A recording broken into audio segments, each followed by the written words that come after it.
যে একজন পীর সাহেবের এক মুরিদ ছিল। তো পীর সাহেবের বাড়িতে এক মাজার আছে, সেই মাজারকে কেন্দ্র করে প্রতি বছর ওরস হয়। মুরিদ সে গরিব মানুষ, ব্যবসা বাণিজ্য করে খায়। তারপরে তার একটা গাধা ছিল, সেই গাধার উপরে সওয়ার হয়ে বাজার ঘাট করতো, মালপত্র আনা নেওয়া করে ওই দিয়ে তার জীবিকা নির্বাহ। একদিন তার গাধাটা মারা গেল। সেই রিসালার মধ্যে লেখা হয়েছে যে লোকটা তখন গাধা মরেছে, এর আর কিচ্ছু নাই, জমি জমাও নাই, খাবে কি করে, খুব দুঃখ পেল মনে। আর এই গাধা যদি মরে কুলে পড়ে থাকে তাহলে দুর্গন্ধ হবে। সেই জন্য রাস্তার পাশে ঝুপড়ি, তার একটা বাড়ি, ওই বাড়ির পাশেই রাস্তার পাশেই একটা কবর খুঁড়িয়া তার মধ্যে গাধারে শোয়াই দিয়া দাফন টাফন করিয়া কবরের পাশে বসে আর দুশ্চিন্তা করতেছে যে আমি এরপরে বাঁচবো কি করে, খাবো কি, ঘুমায়, মানে চোখ বুঝে বুঝে কাঁদতেছে। এমন সময় ওইটা ছিল বাজারে যাওয়ার রাস্তা, লোকজন বাজারের দিকে যাচ্ছে। যাওয়ার সময় চিন্তা করলো যে এখানে তো কোনোদিন মাজার দেখি নাই, এখানে একটা লোক কাঁদতেছে মাজারের কাছে বসে, না জানি কোনো অলি আল্লাহর কবর হবে বোধহয়। এরপরে লোকেরা বাজার থেকে ফেরার সময় দেখে যে হ্যাঁ, ওই সেই লোকটা এখনো কাঁদতেছে। তখন যার কাছে যা ছিল, কেউ 2টা পান থুয়ে গেল, কেউ একটা বেগুন, কেউ 2টা চিংড়ি মাছ, কেউ 2টা টাকা, কেউ একটু মরিচ, এইভাবে তরি তরকারি চাউল যার কাছে যা ছিল কিছু কিছু দিয়ে গেছে। কিছুক্ষণ পর সন্ধ্যার দিকে লোকটা মনে করলো আর কতক্ষণ কান্দি, এখন বাড়ি যাই।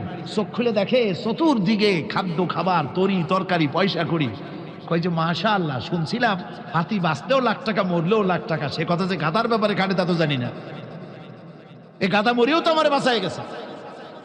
এখন ওই কবরের উপরে, গাধার কবরের উপরে চাদর টাদর চড়ায় দিয়া ওইখানে জুজ্জাত করে বসছে। বছর খানিক চলে গেল, লোকেরা পয়সা করি দেওয়া শুরু করলো। এরপরে সেখানে সে ইট পাটকেল জোগাড় করলো, একটা বিল্ডিং তৈরি করলো, সামনে সাইনবোর্ড লাগাই দিল হযরত গেদা শাহ রহমতুল্লাহ আলাইহির মাজার। প্রতি বছর ওর সেখানে জমা হচ্ছে, টাকার অভাব নাই। এখন এই লোক যার মুরিদ, সেই পীর সাহেবের কাছে অন্যরা এসে কয় হুজুর আপনার মাজারের আর বরকত কি, আপনার মুরিদের মাজারের কাছে মানুষ ভরা, টাকার অভাব নাই। পীর সাহেব কৌতূহল হলো যে ও আবার একটা মাজার পাইল কোন। তারপরে একদিন ওই মুরিদকে ডেকে বললো, বাবা সত্যি কথাটা আমারে কও, এই মাজার কার? মুরিদ কয় যে হুজুর আপনি আমার ওস্তাদ, আপনার কাছেই সব শিখছি, কিন্তু এই কথা কাউকে বলবেন না। বলল না, বল না কি হয়েছে, মাজারটা কার? বললো যে হুজুর যে গাধাটা নিয়ে ব্যবসা করতাম, ওই গাধাটা মরে গেল, তারে কবরে দিয়ে টিয়া এরপরে পরে এই ঘটনা হয়েছে। পীর সাহেব কয় আমি আরো চিন্তা করছিলাম যে না জানি কোনো সত্যি কোনো পীর সাহেবের মাজার। অসুবিধা হয় নাই, তোমার ওখানে যেটার কবর, ওইটার মায়ের কবর হলো আমার বাড়িতে। মানে ওই বাচ্চা গাধাটা পীর সাহেব দিয়েছিল তার। আমার ভাইরা, আপনারা আশ্চর্য হবেন, বাংলাদেশে এরকম বহুত মাজার আছে, সে মাজারের কোনো ঠিকানা নাই, কার মাজার তারও কোনো খোঁজ খবর নাই। দীর্ঘ ৩০,০০০ বৎসর সেজদায় পড়ে থাকলেন। আর আরেকটা বর্ণনায় পাওয়া যায় ৩০,০০০ বৎসর নয়, জিবরিল আমিন খাদারে সেজদা করলেন আল্লাহর কদমে ৩০ লক্ষ বৎসর। সুবহানাল্লাহ বললেন। লম্বা সেজদা করবার পরে জিবরাইল শুধুমাত্র সেজদায় পড়ে আছে, মাথা উঠায় না। আল্লাহ তাআলা বলছেন জিবরাইল এবার মাথা উঠাও। জিবরাইল বুঝতে পেরেছেন হয়তো আল্লাহ তাআলা আমার উপরে সন্তুষ্ট হয়ে গিয়েছেন, এই জন্য মাথাতে সেজদা উঠাবার কথা বলেছেন। জিবরিল আমিন মাথা উঠালেন, আল্লাহর কাছে বলছেন আল্লাহ তাআলা আমি আপনার কাছে জানতে চাই আপনি আমার উপরে সন্তুষ্ট হয়েছেন কিনা। আল্লাহ রব্বুল ইজ্জতুল জালাল বলছেন জিবরাইল রে, সত্যি তোমাকে আমি পছন্দ করি, আর তোমাকে আমার সৃষ্টির পয়গম্বরদের কাছে পাঠাতে চাই। পৃথিবীর দামি দামি জিনিস তুমি নিয়ে যাইবা, কিয়ামতের আগে সব দামি জিনিস তুমি আমার কাছে উঠাইয়া নিয়ে আসবা, আমার হাবিবের কাছে তুমি যাইবা। এই জন্য তোমাকে তৈরি করেছি। ৩০ লক্ষ বৎসর সাজদা করেছো, আমি সন্তুষ্ট কিনা জিবরাইল তুমি জানতে চাও। এই প্রশ্নের জবাব জানবার আগে আমার আরশে আজিমের পিলারের দিকে, আরশে আজিমের ডিজাইনার স্ট্রাকচারের দিকে একটু তাকাও। হযরতে জিবরিল আমিন আল্লাহ তাআলা আরশে আজিমের দিকে লক্ষ্য করলেন, স্ট্রাকচারের দিকে তাকালেন, ওখানে তাকাইয়া দেখেন লেখা আছে লা ইলাহা ইল্লাল্লাহ মুহাম্মাদুর রাসূলুল্লাহ সাল্লাল্লাহু আলাইহি ওয়াসাল্লাম। জিবরাইল বলছেন আল্লাহ তাআলা ৩০ লক্ষ বছর সেজদা করেছি একমাত্র কেবলমাত্র আপনাকে সন্তুষ্ট করবার উদ্দেশ্যে, আর আপনি বললেন মাথা উঠালাম। আপনি আমাকে বলছেন আরশে আজিমের দিকে তাকাতে, আল্লাহ তাআলা ওখানে কি আছে? আমার সেজদার সাথে আরশে আজিমের সম্পর্ক কি জানতে চাই? আল্লাহ রব্বুল ইজ্জত ওয়াল জালাল বললেন, জিবরাইল শোনো, তুমি যে কালিমা দেখেছ ওই কালিমা সরকারে কায়নাত দো জাহানের সরদার নবী রহমত জনাবে মুহাম্মদ রাসূলুল্লাহ সাল্লাল্লাহু আলাইহি ওয়াসাল্লাম, যাকে আমি হাবিবুল্লাহ বানিয়েছি, যাকে উপলক্ষ করে গোটা দুনিয়াকে সাজিয়েছি, আমি আল্লাহ তাআলা তাকে উপহার দিতে চাই। উপহার হিসাবে, উপঢৌকন হিসাবে এই কালিমা দিতে চাই। এই জন্য তোমাকে দেখিয়ে দিলাম আখিরি জামানার আমার রাসূলের উম্মতেরা, আমার গোলামেরা দুনিয়ার জমিনে যাবে, তারা কমপক্ষে প্রতিদিন 5 ওয়াক্ত নামাজ ফরজ পড়বে। কয় ওয়াক্ত? 5 ওয়াক্ত ফরজ সালাত পড়বে। প্রত্যেক ওয়াক্ত 5 ওয়াক্ত নামাজে কমপক্ষে 17 রাকাত সালাত ফরজ পড়বে। কত রাকাত? ফজরের নামাজ 2 রাকাত, যোহরের 4 রাকাত, কত হলো? আসরের 4, কত হলো? মাগরিবের 3, কত হলো? ইশার 4, কত হয়েছে? সুবহানাল্লাহ বলেন। আল্লাহ বলেন আমার আখিরি জামানার গোলামেরা দুনিয়ার জমিনে যাওয়ার পরে কমপক্ষে 17 রাকাত সালাত ফরজ পড়বে, আর প্রত্যেকটা রাকাতে কমপক্ষে 2টা করে সেজদা দিবে। প্রত্যেকটা সেজদায় কমপক্ষে 3 বার করে পড়বে সুবহানা রাব্বিয়াল আলা। আমার কোন গোলাম, আমার আখিরি জামানার উম্মতেরা, রাসূলের উম্মতেরা, আমার কলিজার টুকরা আখিরি জামানার গোলামেরা সেজদায় গিয়ে যখন একটা বার পড়বে সুবহানা রাব্বিয়াল আলা, সুবহানাল্লাহ, আপনি পবিত্র, আলা, আপনি বড়ই কথা বলে যখন সেজদায় পড়ে যাবে, জিবরাইল রে, তুমি 30 লক্ষ বছরের সেজদায় পড়ে যেই মর্যাদার অধিকারী, যেই সওয়াবের অধিকারী হতে পারো নাই, আমার আখিরি জামানার গোলামেরা একটা বার সেজদায় গিয়ে যখন একবার পড়বে সুবহানা রাব্বিয়াল আলা, তার ওই একবারের সুবহানা রাব্বিয়াল আলার মর্যাদা তোমার 30 লক্ষ বছরের চাইতে বেশি হয়ে যায়। আল্লাহু আকবার বলেন। রব কি সুযোগ দিয়েছেন তোমাকে আমাকে। একটা সেজদার কত দাম রয়েছে, একটা সেজদার কত ফজিলত রয়েছে। জিবরাইলের মতো একজন জলিলুল কদর ফেরেশতা 30 লক্ষ বছর সেজদায় পড়ে যে মর্যাদা লাভ করতে পারলেন না, তুমি আর আমি একটা বার সেজদায় গেছি সুবহান বলে সেই মর্যাদা লাভ করতে পারি। এরপরেও আমরা আল্লাহর কদমে আসতে চাই না, আল্লাহর কদমে আসতে চাই না। আমি আরো বলেছি, আজ আপনাদেরকে আবারও বলছি, আমরা চাইলেই পৃথিবীর মানুষকে 100% সন্তুষ্ট করতে পারি না, কিন্তু রব বলেছেন আমার কদমে সেজদায় গিয়ে যদি একটা বার পড়ো সুবহানা রাব্বিয়াল আলা, আমি রব তোমার উপরে খুশি হয়ে সবগুলা গুনাহকে মাফ করে দেই। রব আমাদেরকে কত সুযোগ দিয়েছেন, আমরা সেই রবের কাছে যেতে পারছি না, আল্লাহকে ভালোবাসতে পারছি না। আল্লাহ রাব্বুল ইজ্জত ওয়াল জালাল বলছেন তুমি কাউকে ডাকবে, স্বার্থ ছাড়া জবাব দিবে না, কিন্তু পৃথিবীতে শুধুমাত্র কেবলমাত্র আমি একমাত্র একক আল্লাহ আছি। আমাকে ডাকলা, কষ্ট দিলা, খারাপই করলা, নাফরমানি করলাম, আমার অক্সিজেন ব্যবহার করলাম, আমার আলো বাতাস ব্যবহার করলাম, আমার জমিনে থেকে আমার খেয়ে আমার সবকিছু ব্যবহার করে গোটা জিন্দেগি আমার নাফরমানি করেছ, আমি রব সন্তুষ্ট হই না। একটা বার আমি তোমার মুখ থেকে আল্লাহর নামটা ডাক শুনতে চাই। সুবহানাল্লাহ।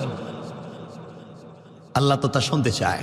এজন্য আল্লাহ রাব্বুল ইজ্জত ওয়াল জালাল বলেছেন তাকে সন্তুষ্ট করার পদ্ধতি হচ্ছে কি?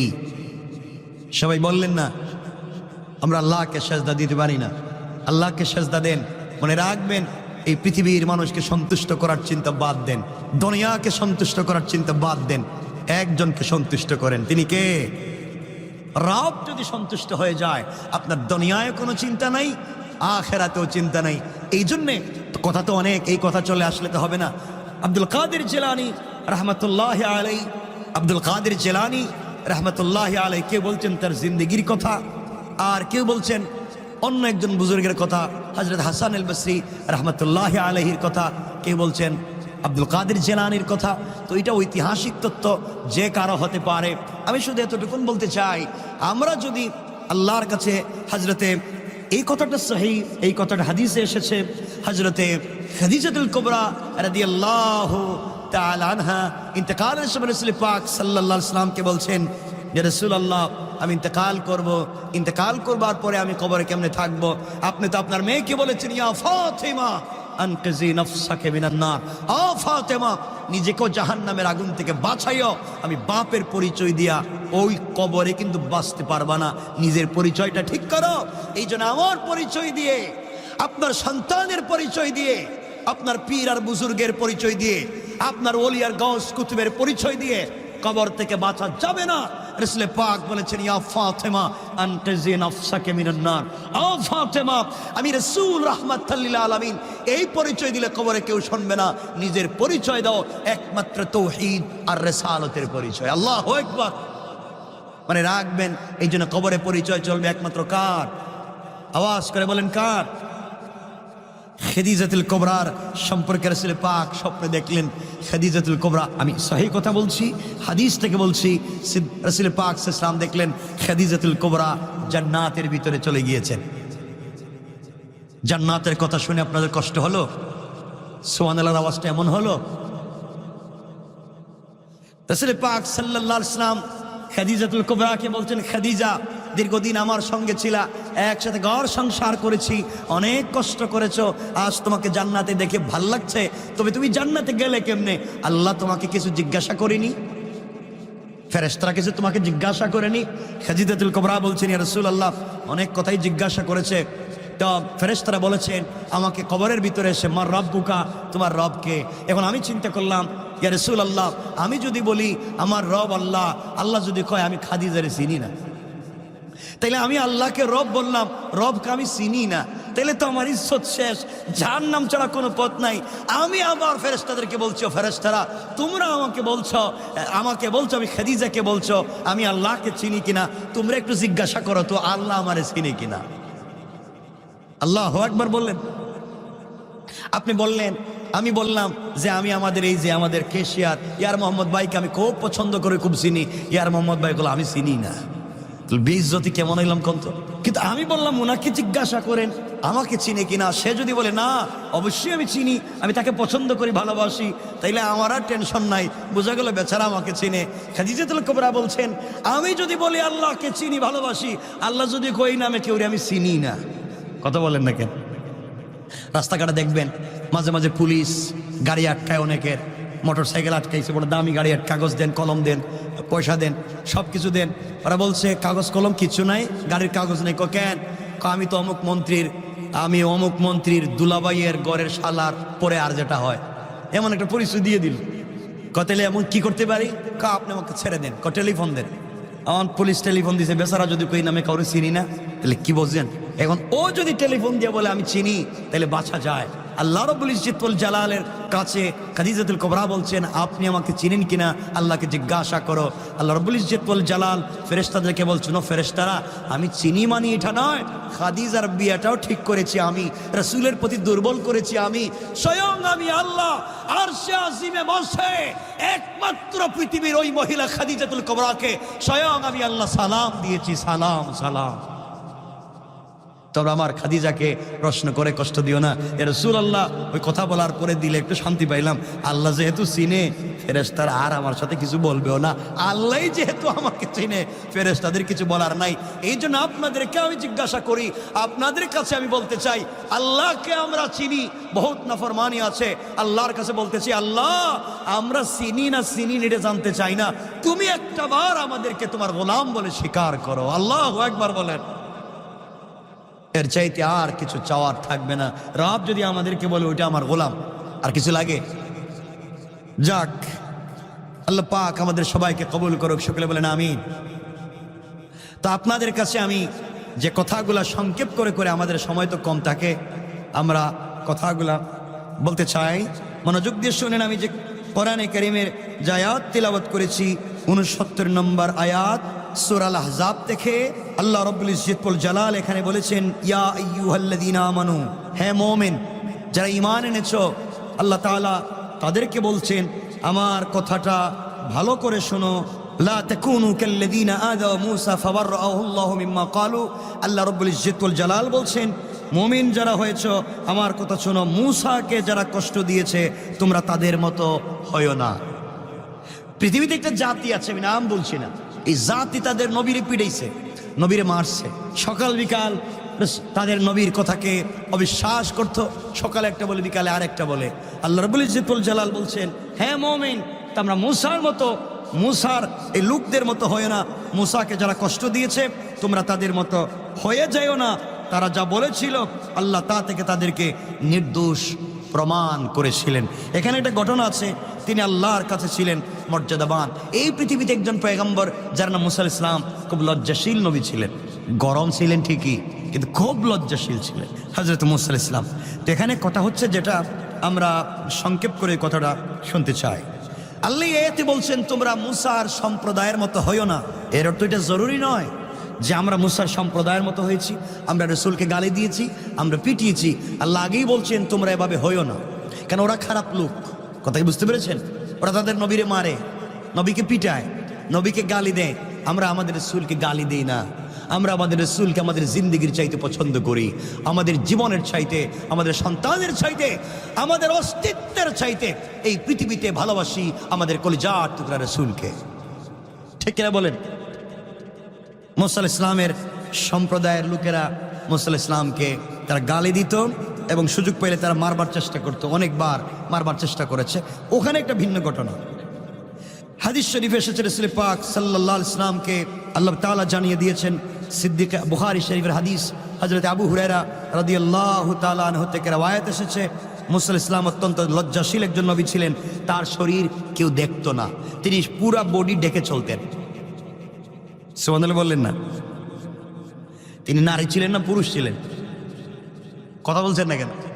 একজন পুরুষ নবী, কারণ কোন নারীকে তো আল্লাহ নবী এবং রসুল বানাবেন না, বানাবেনই না। একজন রসুল, একজন নবী এবং রসুল হযরত মুসা কিন্তু খুব লজ্জাশীল ছিলেন, পুরা বডি পর্দা করে চলতেন। সুবহানাল্লাহ বলেন? একজন পুরুষের কথা বলছি। তিনি খুব লজ্জাশীল ছিলেন, তার শরীর কাউকে দেখুক তিনি এটা চাইতেন না, এভাবে চাইতেন এবং পর্দার আড়ালে তিনি গোসল করতেন। আগেকার বনি ইসরায়েলের মধ্যে ছিল তারা পাবলিকের সামনে উলঙ্গ হয়ে গোসল করত। এরা কেমন জাতি বুঝতে পারছেন? তারা পাবলিকের সামনে উলঙ্গ হয়ে গোসল করত। তো মুসা আলাইহিস সালাম আড়ালে গিয়ে গোসল করতেন। সুবহানাল্লাহ বললেন না? একবার বনি ইসরায়েলের সম্প্রদায়ের লোকেরা বলা বলি করতে লাগলো, সমালোচনা করতে লাগলো, মুসা কারো সামনে গোসল করে না কেন? কি হয়েছে তার? সে নাকি নবী, সে রাসূল হবে ভাবছে, কিছু বলে। মুসা তখন ছোট বাচ্চা মানুষ, পাবলিকের সামনে গোসল করতেন না।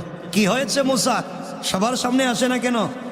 বুঝতে পেরেছি, মুসার মনে হয় কুষ্ঠরোগ, লজ্জায় কারো সামনে আসে না, অথবা এক শিরা রোগ, এই লজ্জায় কারো সামনে আসে না। আল্লাহ তাআলা বলছেন আমি সকল নবী রাসূলকে নির্দোষ রেখে, নির্ভেজাল রেখে, নিখুঁত হিসাবে সৃষ্টি করেছি। বলেন সুবহানাল্লাহ। তারা বলতে লাগলো মুসা আলাইহিস সালাম কুষ্ঠরোগে আক্রান্ত, অথবা এক শিরা রোগে আক্রান্ত, অথবা কোনো মারাত্মক রোগে আক্রান্ত, এই জন্য পাবলিকের সামনে আসেন না। আল্লাহ তাআলা এটা সহ্য করতে পারবেন না। তিনি যাকে নবী বানাবেন তার সম্পর্কে আপনি মিথ্যা কথা বলবেন, তার দোষ দেখবেন, এটা আল্লাহ সহ্য করতে পারেন। আল্লাহর সহ্যের বরদাস্তের বাহিরে চলে যায়। আল্লাহ সিদ্ধান্ত নিলেন মুসা যে শরীরে কোনো রোগ নাই, কুষ্ঠকাঠিন্য নাই, মরণ বেদি নাই, এক শিরা নাই, এটা আমি বুঝাতে চাই। কিন্তু মুসা তো কোনোদিন কাপড় খুলবে না, মুসা তো পাবলিকের সামনে গোসল করবে না। কিন্তু এই মুসারে কেমনে পাবলিকের সামনে যে মুসা ঠিক আছেন এটা বুঝাতে পারি? আল্লাহ সিদ্ধান্ত নিলেন যাক, মুসাকে আমাকে বুঝাতেই হবে। আমার মুসলমান বান্দাগান গভীর মনোযোগ। হযরতে মুসা আলাইহিস সালাতু ওয়াস সালাম একদিন নির্জনে একা একা জঙ্গলের কাছাকাছি গিয়ে গোসল করতে লাগলেন। নির্জনে একা একা গোসল করতে লাগলেন। কাপড়গুলা খুলে একটা পাথরের উপরে রেখে দিলেন। পয়গম্বর মুসা আলাইহিস সালাতু ওয়াস সালাম একটা পাথরের উপরে কাপড়গুলা রেখে নির্জন জায়গায় তিনি একটা পুকুরে গর্তে তিনি গোসল করতে নেমে গেলেন। গোসল শেষ করে হযরতে মুসা আলাইহিস সালাম হাত বাড়ালেন পাথরের দিকে কাপড় আনবার জন্য। যখন হাত বাড়ালেন আল্লাহ তাআলা পাথরকে নির্দেশ করলেন, পাথর মুসা যেন ধরতে না পারে এইভাবে তুমি দৌড়াও। এ তো আসতে আল্লাহ বলছেন মুসা, আল্লাহ বলছেন পাথর রে মুসা যেন ধরতে না পারে এভাবে দৌড়াও। আল্লাহ তাআলা পাথরের জবান খুলে দিয়েছেন। পাথর বলছে আল্লাহ কোন দিকে দৌড়াবো আপনি বলেন। আল্লাহ বললেন শোনো, পুরা দেশের বনি ইসরাইল কিছু 1 কিলোমিটার দূরে ওই জায়গায় তারা সবাই বেশে সমাবেশ করতেছে, সব বনি ইসরাইল আছে। ওই বনি ইসরাইল যেদিকে আছে পাথর কাপড় নিয়ে এদিকে যাও। আল্লাহু আকবার বললেন। আল্লাহর ইচ্ছা কেমন হলো দেখেন। মুসা আলাইহিস সালাম লজ্জায় পড়ে গেলেন, কতক্ষণ পানিতে বসে থাকবেন, তিনিও পাথরের পিছনে দৌড় দিলেন আর বললেন পাথর বেয়াদবি করিস না, তুই আমি মুসারে চিনস না, আমি কে? মায়ের শুরু করলে তোর অবস্থা খারাপ করে দিব, আমার কাপড় দে। পাথর কি আর কথা শুনবে নাকি? পাথর কি আমাদের মতো লোক যে 50 টাকা দেন দিয়ে দিব না, ঘুষ একটা দিলে সবকিছু পাওয়া যায়, তো পাথর কি 50 টাকা নিব? আল্লাহর হুকুমে পাথর দৌড়াচ্ছে আর মুসা আলাইহিস সালাম পিছনে পিছনে দৌড়াচ্ছেন। মুসা তো জানেন না এই হিকমতটা কার। আওয়াজ করে বলেন কার? পাথর দৌড়াতে লাগলো। এক পর্যায়ে মুসা আলাইহিস সালাম পিছনে পিছনে দৌড়ালেন আর বলতে লাগলেন আমার কাপড় পাথর নিয়ে কই যাস, পাথর নিয়ে কই যাস? পাবলিক রাস্তা দিয়ে হেঁটে যায় আর দেখে মুসা দৌড়ায়, পাথরও দৌড়ায়। কই বুঝতে পারলাম না, এতদিন মনে করছিলাম মুসা জাদুঘর, এখন দেখি পাথরেরও জাদু করে ছাড়ছে। পাথর দিকে দৌড়ায় যেতে লাগলো। অবশেষে বনি ইসরাইলের সমাবেশের কাছাকাছি গিয়ে একবারে সমাবেশের মধ্যখানে গিয়ে পাথর থেমে গেল। বনি ইসরাইলের আর সমাবেশ সেরে হযরতে মুসার দিকে তাকালো, ভালো করে তাকাইয়া দেখে না কোনো রোগ নাই। সুবহানাল্লাহ বললেন না? আল্লাহ রাব্বুল ইজ্জতুল জালাল মুসা যে নির্ভেজাল খাঁটি, কোনো রোগ নাই, ওইটা বোঝাবার জন্য আল্লাহ তাআলা পাথরকে দিয়া এই হিকমত কায়েম করলেন। বলেন সুবহানাল্লাহ। আমার বন্ধুগণ, তারা দেখে ফেললো তিনি নিখুঁত এবং সুস্থ আছেন, এতে তাদের বিশ্বাস ভালো হয়ে গেল। মুসা আলাইহিস সালাতু ওয়াস সালাম নির্দোষ প্রমাণ হয়ে গেলেন। প্রস্তরটা পাথরটা থেমে গেল। মুসা আলাইহিস সালাম কাপড়গুলো উঠিয়ে নিলেন, লজ্জায় পড়ে গেলেন, কাপড়গুলো পরলেন এবং সেজদায় পড়ে গেলেন। অতঃপর লাঠি আসেনি, কতক্ষণ না মুসার কাছে আসেনি লাঠি, সবসময় এটা থাকে, ওটা থাকবে। লাঠি আছে, লাঠি বের করেছেন, লাঠি বের করেছেন। মুসার তো মিজাজ গরম, করছস কি? লাঠি বের করে পাথরে আঘাত শুরু করেছেন। লাঠিটা পাথরে যখন আঘাত শুরু করেছেন, পাথরের মধ্যে 3 থেকে 4টা নালার মতো দাগ হয়ে গিয়েছে। আল্লাহু আকবার।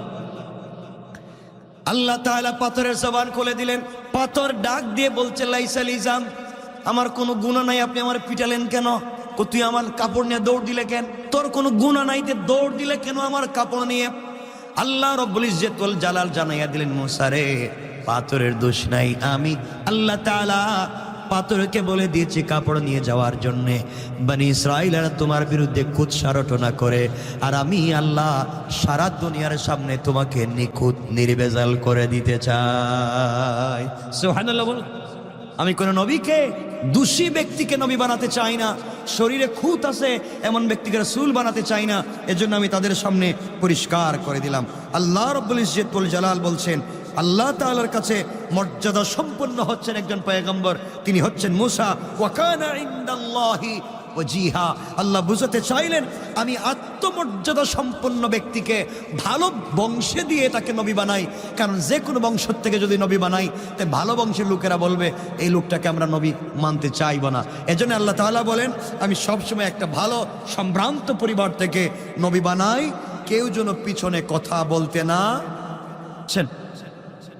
এই জন্য আল্লাহ তাআলা এভাবে তৈরি করেছেন। হযরত মুসা আলাইহিস সালাম আল্লাহর হুকুম পালন করলেন।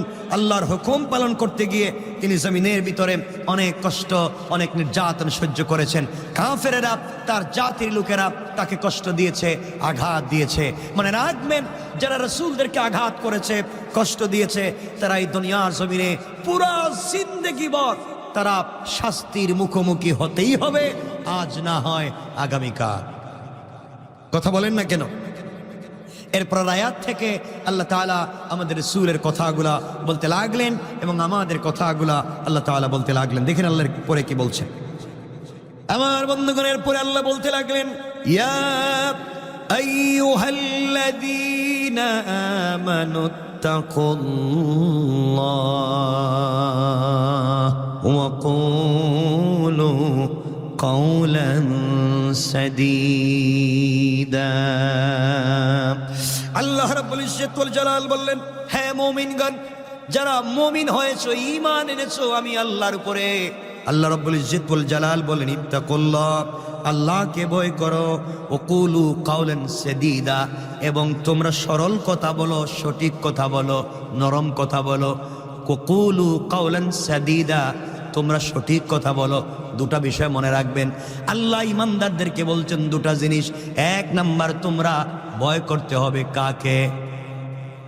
ইত্তাকুল্লাহ, আল্লাহকে ভয় করো, আর চলার পথে ওয়াকুলু কাওলান সাদীদা, যা বলো সঠিক বলো। কি বলো? আমরা যা বলিব সত্য বলিব, সত্য ছাড়া মিথ্যা বলিব না।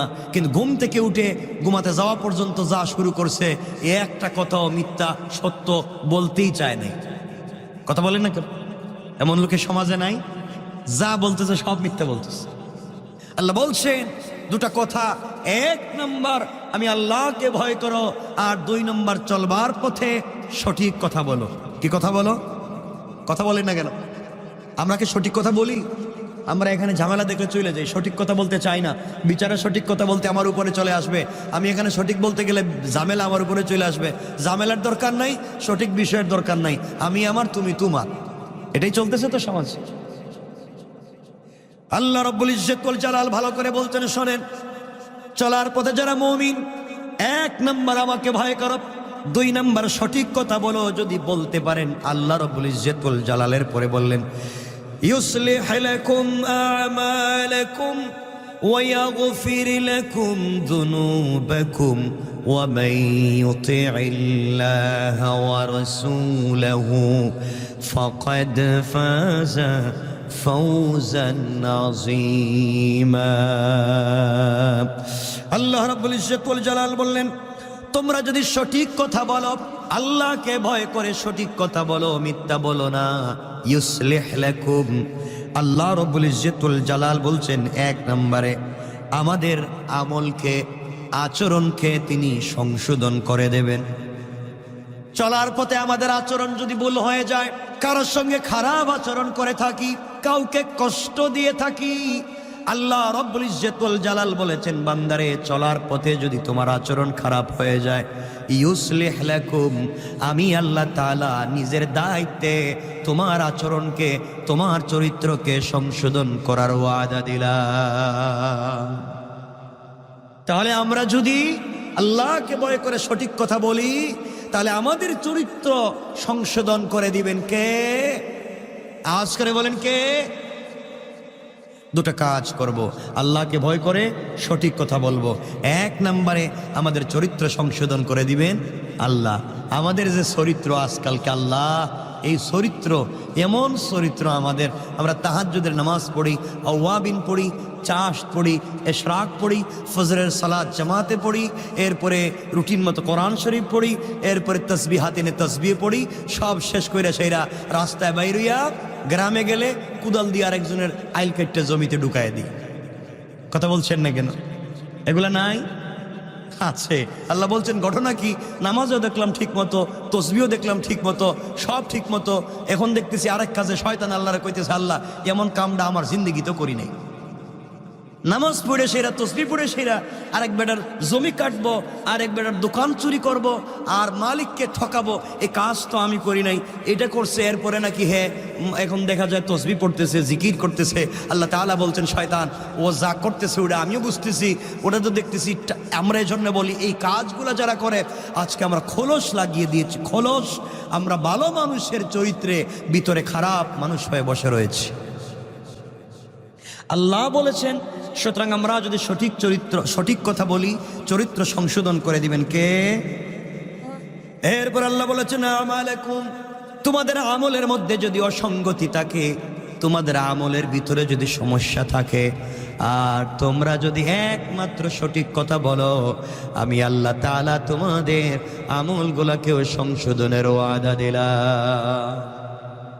চরিত্র যদি সংশোধন হয়ে যায়, আমল যদি সংশোধন হয়ে যায়, আর কিছু লাগে? কথা বলেন না কেন? আল্লাহ এই কথা বলে শেষ করেন নাই, আমল দিলেন, চরিত্র সংশোধন করে দিলেন। এই কথাগুলা বলে আল্লাহ শেষ করেন নাই, আয়াতের পরের শব্দে বললেন, ওয়ায়াগফির লাকুম যুনুবাকুম। আল্লাহ রাব্বুল ইজ্জত ওয়াল জালাল ডাক দিয়ে বলছেন, শোনো রে, এবং তোমাদের যত পাপ আছে পৃথিবীতে, শুধুমাত্র সঠিক কথা যদি বলো, সবগুলা পাপকে ক্ষমা করে দেওয়ার ওয়াদা দিলাম। কি চমৎকার কথা! চরিত্র সংশোধন করে দিবেন, আমাদের আমলের ত্রুটি দূর করে দিবেন, এরপরে বলছেন সমস্ত গুনাহকে ক্ষমা করে দিবেন। সুবহানাল্লাহ পড়েন, জুড়ে বলেন। এরপর আল্লাহ রাব্বুল ইজ্জত ওয়াল জালাল একটা শব্দ বলছেন, আমি যে চরিত্র সংশোধন করে দেব, গুনাহ মাফ করে দেব, এরপরে তোমাদেরকে আল্লাহ রাব্বুল ইজ্জত ওয়াল জালাল আমলকে পরিবর্তন করে দিবেন। এগুলা দিয়ে শেষ করলেন না, পরের শব্দে আল্লাহ রাব্বুল ইজ্জত ওয়াল জালাল বললেন, ومن يطع الله ورسوله فقد فاز فوزا عظيما। আল্লাহ রাব্বুল ইজ্জত ওয়াল জালাল বললেন, আল্লাহ এবং তার রাসূলের আনুগত্য যে কেউ করলে, যে কেউ যখন আল্লাহ এবং তার রাসূলের আনুগত্য করবে, সে অবশ্যই অবশ্যই দুনিয়া সাফল্য অর্জন করবে, আর ইন্তেকালের পরে আমার তৈরি জান্নাতে চলে যাবে। পড়েন সুবহানাল্লাহ। আল্লাহ রাব্বুল ইজ্জত ওয়াল জালাল বোঝাতে চাইলেন, কেউ যদি আল্লাহকে ভয় করে আর সঠিক কথা বলে, আল্লাহ বললেন, এক নম্বরে বললেন তার চরিত্র সংশোধন করবেন, দুই নম্বরে বললেন তার আমলের মধ্যে পরিবর্তন, সমস্যা থাকলে আমলকে পরিবর্তন করে দিবেন, তিন নম্বর বললেন তার পাপগুলাকে ক্ষমা করে দিবেন, এরপরে চার নম্বরে বললেন ওগুলা করে যদি আল্লাহ এবং রাসূলের আনুগত্য করতে পারে, দুনিয়ায়ও তাকে সফলতা অর্জন করাইয়া দিবেন আল্লাহ, আর আখিরাতে তার জন্য রেখে দিয়েছে আল্লাহর তৈরি জান্নাত। বলেন সুবহানাল্লাহ। আর কি চাই এই পৃথিবীতে? আর কি লাগবে? একজন মানুষের চলার পথে আর কিছু লাগবে না। কিন্তু আজকালকে আমরা জীবন কষ্ট করে যাচ্ছি, আমরা শুধু কাজ করে যাচ্ছি, আমরা শুধু দুনিয়া দুনিয়া দুনিয়া করে যাচ্ছি। মনে রাখবেন, যারা কষ্ট করছেন এই পৃথিবীতে, দুনিয়া নিয়ে হোক আখিরাত নিয়ে হোক, যারা এই পৃথিবীতে কষ্ট করে, আল্লাহ তাদেরকে বিফল করেন না, আল্লাহ তাদেরকে সফলতা দান করেন। এই জন্য জোয়ান যারা এখানে আছো, জোয়ান যারা এখানে বসে আছো, তোমাদেরকে আমি বলছি, তোমাদের বয়স হচ্ছে, কলেজে পড়ছো, ইউনিভার্সিটিতে পড়ছো, কি কাজ করছো, কেরিয়ার করতে চাও, জীবনকে ভবিষ্যৎকে সুন্দর করতে চাও, মনে রাখবা কেরিয়ার গড়ার বয়সে কখনো নিজের চেহারার দিকে তাকাতে নাই। কথা কি বুঝতে পেরেছি? আমার কথা বুঝতে পারলেন?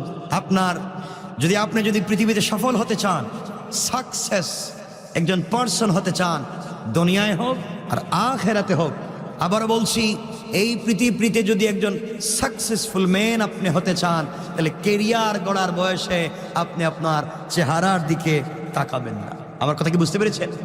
আবারও বলছি, কেরিয়ার গড়ার বয়সে আপনি আপনার চেহারার দিকে তাকাতে নাই, কারণ ভালো চেহারা, ভালো কেরিয়ার হলে চেহারা অটোমেটিক ভালো হয়ে যায়। কথা বলেন না কেন? কেরিয়ার যদি ভালো হয় তাহলে চেহারা এমনি এমনি ভালো হয়ে যায়। ঠিক বললাম না? খারাপ বললাম? আর কেরিয়ার যদি ভালো না হয়, অনেক সুন্দর চেহারাও বিনষ্ট হয়ে যায়। কথা বলছেন না কেন? সুতরাং কেরিয়ার গড়ার বয়সে সফলতার জিন্দগিতে তুমি ঘুমিয়ে ঘুমিয়ে কাটিয়ে দিও না। আমার কষ্ট হয়, আমার লজ্জা হয়, আমার নিজের অনুশোচনা হয় জওয়ানদেরকে দেখলে, তারা কেমনে ঘুমিয়ে ঘুমিয়ে এই বয়সটা কাটিয়ে দেয়। এটা তো ঘুমানোর বয়স না, এটা তোমার জিন্দগিকে গড়বার বয়স। কথা বলছে না? আমরা তো যার বয়স 60 বছর, একটা হিসাব করেন তো দেখি, আমরা প্রতিদিন কয় ঘন্টা ঘুমাই? গড়ে রাত দিনে মিলাইয়া 8 ঘন্টা তো ঘুমাই, রাত দিনে মিলাইয়া কমপক্ষে 8 ঘন্টা তো ঘুমানি, আরও বেশি ঘুমাই। অনেকে তো এখন তো ঘুমাচ্ছে না, 20 বছর বয়স হতো 24 ঘন্টার 20 ঘন্টাই ঘুমাইছে। হয়তো হতে পারে না? হতে পারে। আমি জানতে চাই, যার বয়স 20 বছর, সেই বেচারা, যার বয়স 60 বছর, সে যদি প্রতিদিন 8 ঘন্টা ঘুমায়, তাহলে 24 ঘন্টার কয় ভাগের 1 ভাগ? 3 ভাগের 1 ভাগ। আবার বলছি, যে ব্যক্তি 8 ঘন্টা প্রতিদিন ঘুমায়, তার বয়স যদি 60 বছর হয়, আর 3 ভাগের 1 ভাগ দিনের যদি 8 ঘন্টা হয়, তাহলে 60-এর 3 ভাগের 1 ভাগ কত? তাহলে একটা লোক নির্বেজাল খালি ঘুমাইছে 20 বছর। আপনারাই যে আপনারা শুধু ঘুমাইছেন 20 বছর, আমি মিথ্যা বলছি? 60 বছর জিন্দগির 20 বছর শুধু ঘুমাইলেন, আপনার সফলতা কোথায়? আর বাকি কেরিয়ার করবার জন্যে, স্টুডেন্ট লাইফ পড়বার জন্যে আরো 20 বছর কাটাইয়া দিলেন। কত হইল? চাকরি চাকরি আর পড়া পড়া করতে করতে 20 40 আছে 20 আছে কত? এবং বিয়ে শাদী করবেন, দেখবেন আপনি বিয়ে করছেন, আপনার বয়স যখন 58 বছর, আপনার বাচ্চার বয়স 1.5 মাস। ওটা দিয়ে আপনি কি করবেন? আপনি তো মরার সময় হয়েছে। অনেকের হয়ও না। এই জন্য শোনো, আমি কেরিয়ার গড়ব, আমি প্রতিষ্ঠিত হব, আমি সফল হব, আমি বিয়ে করব, তোমার কপালে কি আছে একমাত্র আল্লাহ জানেন। আল্লাহ তাআলা তোমাকে প্রতিষ্ঠিত করেই, সফল করেই, সাকসেস একজন পুরুষ করেই এই পৃথিবীতে পাঠিয়ে দিয়েছেন। ঠিক কিনা বলেন? সুতরাং ঘুমিয়ে ঘুমিয়ে কাটাবার জন্য নয়, গাদার মতো কাজ করবার জন্য নয়, আপনি একটা রুটিন করেন, সিস্টেমের ভিতরে লাইফকে নিয়ে আসেন, কন্টিনিউ করেন লাইফকে। রব বলেছেন ফাকাদ ফাজা, সে দুনিয়ায়ও কামিয়াব, আখিরাতেও কামিয়াব। আপনি শুধু ঘুমাবেন, আপনি 20 বছর ঘুমাইলেন আর পড়তে গেছেন আরো 20 বছর, কথা বলেন না কেন? তা কত বছর গেল গড়ে? তার বাকি আছে কয় বছর? কি করবেন এখন? উনি বলছে বিয়ে করবো। তুমি বিয়ে করো আর নাই করো, কেউ চাকরি করবে, ঘর বাড়ি বানাইবো, দেখবেন 50 বছর হয়েছে, বেটা 40 বছর জাপানে ছিল, ইউরোপে আমেরিকা ছিল, জিন্দগি কাটাইয়া 50 বছর বয়সে টাকা পয়সা নিয়ে বাড়িতে আসছে, এটা বাড়ি বানাইবো, বাড়ি বানানোর কাজ চলতেছে, গাদার মতো যৌবনকালে কাজ করেছে, এখন মেরুদণ্ড ব্যথা, ডায়াবেটিস, হাই প্রেশার, কথা বলেন না কেন? কোলেস্টেরল, রোগের শেষ নাই। 40 বছর ইনকাম করে যা পয়সা জমাইছিল বডির পিছনে, এখন এই টাকা খরচ করতেছে, কথা বলেন না কেন? যা ইনকাম করছিলেন এতদিনে, এখন এই বডিকে ঠিক রাখতে গিয়ে সব শেষ করে ফেললেন। এই জন্য আমি বলছি না আপনাদেরকে গাধার মতো রাত দিন কাজ করতে। সাকসেস লাইফের স্টোরি হচ্ছে আপনি যখনই বুঝতে পারলেন এই জিন্দগি, তখন থেকে একটা রুটিন করেন জিন্দগি চলবার জন্য, দেখবেন আপনি একজন সাকসেসফুল মানুষ হতে পারবেন। কথা কি আমার বুঝেন আপনারা? আল্লাহ আমাদেরকে বুঝবার তৌফিক দান করুক, সকলে বলেন আমিন। মনে রাখবেন, জোয়ানদেরকে বলছি, বাবার পয়সা আছে এই জন্য চেহারার শুধু তেল মালিশ করতেছে, পারফিউম শরীরে দিচ্ছ, দামি কাপড় আয়রন করছো, আর সুন্দর সুন্দর কাপড় ডিজাইন করছো, চেহারাকে সুন্দর করছো, চুল ডিজাইন করে কাটছো, এই পয়সা যে খরচ করতেছ, মনে রাখবা শুধু ভালো চেহারাই ভালো নয়। মনে রাখবা একজন মানুষের চেহারা সব সময় দাম ভালো নাও থাকতে পারে, কিন্তু যদি ভালো একটা কেরিয়ার করতে পারেন, সর্বকালে সব সময় এই কেরিয়ারের দাম থাকবে। কথা বলছেন না কেন? দেখবেন একটা মেয়ে, ধরেন আমি কথার কথা বলতেছি, একটা মেয়ে চেহারা খুব কালো, খুব কালো, মানে কালো বলতে অনেক কালো চেহারা, ছেলের চেহারা বা একটা মেয়ের ছেলেরই চেহারা ধরলাম, অনেক কালো। বাবা বিয়ে দিতে চায়, বাবা বলছে আল্লাহ এই মেয়েটারে কেন দিস, আমার এত কালো মেয়ে, আমি কার কাছে বিয়ে দিব? যত ছেলে দেখতে আসে বলছে এই মেয়েকে বিয়ে করে লাভ কিনে কি করতাম, এত কালো, আমাকে 30 লাখ টাকা দেওয়া লাগবে, 40 লাখ টাকা দেওয়া লাগবে, যৌতুক দেওয়া লাগবে, নচেত এই কালো মেয়েকে বিয়ে করবো না। মেয়ে সিদ্ধান্ত নিল আমার চেহারা ভালো নাও হতে পারে, আমি কেরিয়ার দেখবো সাকসেস করা যায় কিনা। মেয়ে আস্তে আস্তে করে কষ্ট করে করে পড়ালেখা করতে করতে BCS ক্যাডার হয়ে গেল। কি হইলো? BCS cadre. ওই যে বেচারা 30 লক্ষ টাকা যৌতুক চাইছিল, দেখবেন সকালবেলা মিষ্টির ট্রাক লইয়া বাড়িতে হাজির। কথা কন না কেন? চেহারার দরকার নাই, চেহারার দরকার নেই, আমি 10 লাখ টাকা দিব, এর উপরে বিয়ে করতে চাই। এখন কি এই চেহারা বিয়ে করতে চায় না কেরিয়ার? কথা বলেন। এই জন্য বলতে চাই, আবারও বলছি কথা, কেরিয়ারকে যদি সাকসেস করতে পারেন, লাইফ স্টোরি সাকসেস হয়ে যাবে। চেহারা দেখবার দরকার নাই, লাইফকে গড়েন, দুনিয়া এবং আখিরাত কামিয়াব হয়ে যাবে ইনশাল্লাহ। আমার কথা কি বুঝতে পেরেছেন আপনারা? এই জন্য চেহারারে খুব দামি বানায় লাভ নাই, নিজের জিন্দগিকে দামি বানান। কবুল করবেন কে? কথা তো অনেক অনেক কথা বলতে চাই, কিন্তু আমরা কথা বলতে পারি না। মনে রাখবেন, এই পৃথিবীতে আমরা একজন শ্রেষ্ঠ আমাদের পালনকর্তা পেয়েছি, এই পৃথিবীর শ্রেষ্ঠ পালনকর্তা আমরা পেয়েছি রব। আমাদের একজন শ্রেষ্ঠ রব আছেন, আমরা একজন শ্রেষ্ঠ রবের শ্রেষ্ঠ গোলাম। কি বলেন? আমাদের রব শ্রেষ্ঠ, আমাদের রব গোলাম হিসাবে আমরা, আমাদের নবী, আমাদের কিতাব, আমাদের ধর্ম সব শ্রেষ্ঠ, আমাদের আল্লাহ শ্রেষ্ঠ, আমরা গোলাম শ্রেষ্ঠ, আমাদের নবী শ্রেষ্ঠ, আমাদের কিতাব আল কোরআন শ্রেষ্ঠ, আমাদের ধর্ম ইসলাম শ্রেষ্ঠ। আল্লাহু আকবার বলেন। তাইলে তুমি কিসের জন্য পিছনে পড়ে থাকো? তুমি তো জন্মই নিয়েছো সোনার চামচ নিয়ে। কথা বলছেন না কেন? তুমি পৃথিবীতে চলার পথে আল্লাহর মতো একজন অভিভাবক পাচ্ছ শ্রেষ্ঠ, আল্লাহর মতো একজন রব পাচ্ছ শ্রেষ্ঠ, নিজে গোলাম হিসাবে পাচ্ছ শ্রেষ্ঠ, রসুলকে পাচ্ছ শ্রেষ্ঠ, কোরআন পাচ্ছ শ্রেষ্ঠ, ধর্ম পাচ্ছ শ্রেষ্ঠ। তো তুমি আমি তো সোনার চামচ নিয়ে আসছি দুনিয়ায়। রব বলেছেন এই শ্রেষ্ঠত্বের লড়াইয়ে তুমি শুধু আমার কদমে সেজদা করো, সেজদা করো। রব বলেছেন আমাদেরকে সফলতা দিয়ে দিবেন। সুবহানাল্লাহ বলেন। কিন্তু এই সফলতার জিন্দেগিতেও কিছু দরিদ্রতা আমাদেরকে পেয়ে যায় না, পায় না? কিছু দরিদ্রতা আমাদেরকে পেয়ে যায়।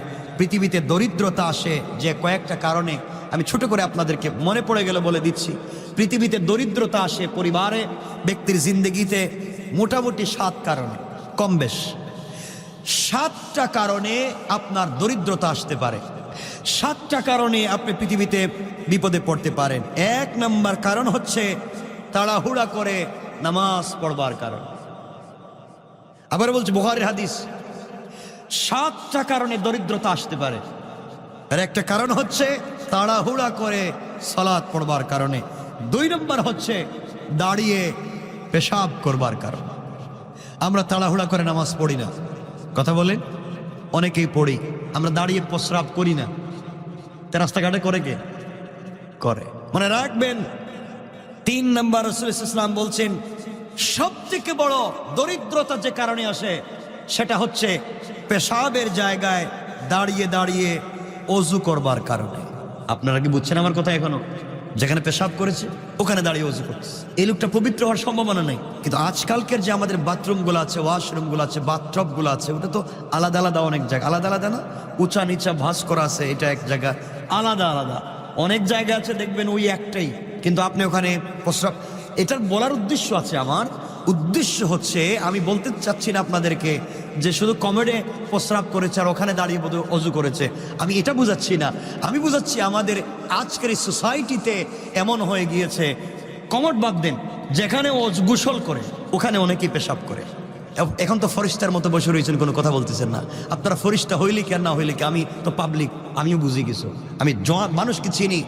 আজকালকে যেখানে নামাজ গোসল করে, যেখানে দাঁড়িয়ে গোসল করে, যেখানে ওযু করে, মাঝে মাঝে ওখানে বসে পেশাব করে। এটাই বোঝাচ্ছেন রাসূল পাক ইসলাম যে ওই জায়গায় যদি কেউ পেশাব করে তাহলে এই জায়গায় তো ওযুও করে, এই জায়গায় তো গোসলও করে, এই জায়গায় পেশাব করলো, তাহলে এই জায়গাকে নাপাক করলো।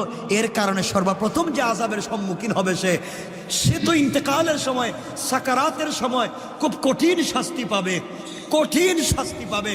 কবরের সব থেকে বড় কঠিন শাস্তি হবে পেশাব থেকে পবিত্রতা না অর্জন করার কারণে। আর আল্লাহ বলছেন সে দুনিয়ায় পাবে দারিদ্রতার আযাব। কথা বুঝতে পেরেছেন আমার? কয়টা বলছি? 3টা। 4 নাম্বার হচ্ছে দাঁড়িয়ে দাঁড়িয়ে পানি পান করবার কারণে দরিদ্রতা আসে। আমরা তো দাঁড়িয়ে পানি করি, আল্লাহর রাস্তায় দাঁড়িয়ে দাঁড়িয়ে। জমজমের পানির কথা বলছি না, আমি সাধারণ পানির কথা বলছি। দাঁড়িয়ে দাঁড়িয়ে যারা পানি পান করে এই কারণে তাদের অসচ্ছলতা আসতে পারে, দরিদ্রতা আসতে পারে। 5 নম্বর, এটা অপরাধ। হাদিসে কয়েকটা ভাষায় রাসূল বলেছেন 5 নম্বর যে কারণে দরিদ্রতা আসতে পারে, এর একটা বড় কারণ হচ্ছে ফু দিয়ে বাতি নিভিয়ে দেওয়ার কারণে। বাতি জ্বালাই না অনেক সময় অনেক কাজে, ফু দিয়ে নিভিয়ে দিছে। ফু দিবেন না, কারণ ইব্রাহিম আলাইহিস সালাম যখন আগুনে ছিলেন তখন কিছু প্রাণী ফু দিয়ে আগুনকে জ্বালিয়ে দিতে চাইছিল, আগুনকে বাড়িয়ে দিতে চাইছিল। রাসূল পাক বলেছেন তোমরা ফু দিয়ে বাতি নিভাবে না, হাত দিয়ে ইশারা করে নিভাও, কোনো জিনিস দিয়ে নিভাও, নিজের মুখ দিয়া, নিজের মুখের অক্সিজেন দিয়া বাতি নিভাতে যাইও না। কথা কি আমার বুঝেন আপনারা? কয়টা বলছি? 5টা। 6 নম্বরে যে কারণে দারিদ্রতা আসতে পারে দাঁত দিয়ে নখ কাটার কারণে, দাঁত দিয়ে নখ কাটার কারণে। এটা বদ অভ্যাস আমাদের অনেকের আছে, অনেক বাচ্চাদের আছে। আল্লাহর ওয়াস্তে বলছি আপনি দাঁত দিয়ে নখ কাটবেন না, অনেকে এটা করে থাকেন। কয়টা বলছি? আল্লাহর ওয়াস্তে করবেন না। 7 নাম্বার, এটা এভেইলেবল, অনেকেই করে থাকেন, এটা রাসূল নিষেধ করেছেন বারবার। 7 নাম্বার হচ্ছে পরিদে বস্ত্র দিয়া, আপনার পরনের কাপড় দিয়া মুখ সাফ করার কারণে। লুঙ্গি পরে আছেন, শরীর ঘামছে, ইডি দিয়ে মুখ মুছে নিলেন, পাঞ্জাবি দিয়া মুখ মুছে নিলেন, শার্ট দিয়ে মুখ মুছে নিলেন, যেটা আপনি পরনে উঠে দিয়ে মুখ মুছে ফেলেছেন। রাসূল পাক বলেছেন এই কারণে 100% দরিদ্রতা আসতে পারে। আমার কথা কি বুঝতে পেরেছেন আপনারা? এই ছোট ছোট জিনিস এগুলো আমরা বাদ দিয়ে দিই, আল্লাহর দিকে মুতাওয়াজ্জা হয়ে যায়। এখন আপনারা বললেন সময় আমাদের কমে গেছে, আপনারা বলবেন হুজুর আমাদের দরিদ্রতা আসে বুঝলাম, এগুলা বললেন, কিন্তু সচ্ছলতা আসে কোন জিনিসে এটাও একটু বলে দেন নাকি? দরকার আসেনি? দরিদ্রতা কয় জিনিস বললাম, মনে থাকবে তো ইনশাল্লাহ বাবা? ইনশাল্লাহ 7 জিনিসে সচ্ছলতা আসতে পারে। মনোযোগ দিয়ে শোনেন, 7 জিনিসে সচ্ছলতা আসতে পারে। 1 নাম্বার, রাসূল পাক সাল্লাল্লাহু আলাইহি ওয়াসাল্লাম বলেছেন যেই ঘরে কোরআন তিলাওয়াত হয়, যেই ব্যক্তি কোরআন তিলাওয়াত করে মরার আগে হইলেও তাকে সচ্ছল বানাইয়া কবরে দেব। আল্লাহ বলেছেন সচ্ছল বানিয়ে কবরে দেব। এই যে রাসূল বারবার বলেছেন ও আমার উম্মতেরা তোমরা জুমাবারে কাহাব পড়ো, ফজরের পরে সূরা ইয়াসিন পড়ো, মাগরিবের পরে ওয়াকিয়া পড়ো। আর একটা কথা বলে দিই, হযরত ইবনে আব্বাস রাদিয়াল্লাহু তাআলা বর্ণনা করেছেন রাসূল বলেছেন যেই ঘরে সূরা ওয়াকিয়া তিলাওয়াত হয়, যেই ঘরে সূরা বাকারা তিলাওয়াত হয়, সূরা ওয়াকিয়া যেই ঘরে তিলাওয়াত হয়, এই ঘরের মানুষকে আল্লাহ না খাওয়াইয়া মউত দিবেন না। এত আসতে বললেন। আর যেই ঘরে কি বলছি সূরা বাকারা তিলাওয়াত হয়, এই ঘরে কোনো জালেম, কোনো দুশমন, কোনো শয়তান, কোনো জিন্নাত ক্ষতি করতে পারবে না। সুবহানাল্লাহ বলেন। আমরা পারবো তো ইনশাআল্লাহ? 1 নম্বরে কোরআন তিলাওয়াত করতে হবে। 2 নম্বরে সচ্ছলতা আসতে পারে 5 ওয়াক্ত নামাজ পড়বার মাধ্যমে। আল্লাহ রসুল বলেছেন কেউ যদি 5 ওয়াক্ত নামাজ ঠিক মতো আদায় করে সেজদায় গিয়ে চোখের পানি ছেড়ে দে, রব তাকে দুনিয়ায় সচ্ছলতা দিবেনি। সুবহানাল্লাহ বলেন। 3 নম্বর, পৃথিবীতে সচ্ছলতা আসতে পারে আল্লাহর বেশি বেশি শুকরিয়া আদায় করার মাধ্যমে। কিসের মাধ্যমে? আপনাদের মনে আছে কিনা, মনে থাকবার কথা আমি বলেছি, মুসা আলাইহিস সালাম যাওয়ার সময় কেমনে শুকরিয়া আদায় করলে সম্পদ বেড়ে যায়, এটা ঐতিহাসিক তথ্য, ছোট করে বলতেছি। রাসূল মুসা আলাইহিস সালাম আল্লাহর সঙ্গে কথা বলতে যাবেন, এক বেচারা বলছে হুজুর আল্লাহর কাছে বলবেন আমার যে এত সম্পদ হিসাব করতে পারি না, আমি বিপদে আছি, কেমনে সম্পদ কমে, এটা আল্লাহর কাছে বলবেন। আল্লাহর কাছ থেকে আসার সময় মুসা আলাইহিস সালাম কথা বলে আসেন, আল্লাহ তোমারে গোলাম বলেছে সম্পদ তার খুব বেশি হিসাব করতে পারে না, কি করলে কমবে? আল্লাহ বলেন তারে গিয়ে বইল সেজন্য না শুকরি করে, কি করে? না শুকরি করে। মুসা আলাইহিস সালাম আসার খবর শুনলেন, লোকটা শুনলো হাতের মধ্যে স্বর্ণের, হাতের মধ্যে সাধারণ একটা গ্লাস নিয়ে দুধ নিয়ে মুসা আলাইহিস সালামের সামনে হাজির করে বলছে মুসা আপনি আসছেন, আমার খবর কি? মুসা বলছেন তোমার কথা আল্লাহরে জিজ্ঞাসা করছি, আল্লাহ বলেছেন তুমি নাশুকরি যদি করো সম্পদ কমবে। ওই বেচারা চিন্তা করলো রব আমারে বানাইছেন, পয়সা রব আমারে দিয়েছেন, আর তারই নাশুকরি করবো, বেঈমানি করবো, আমার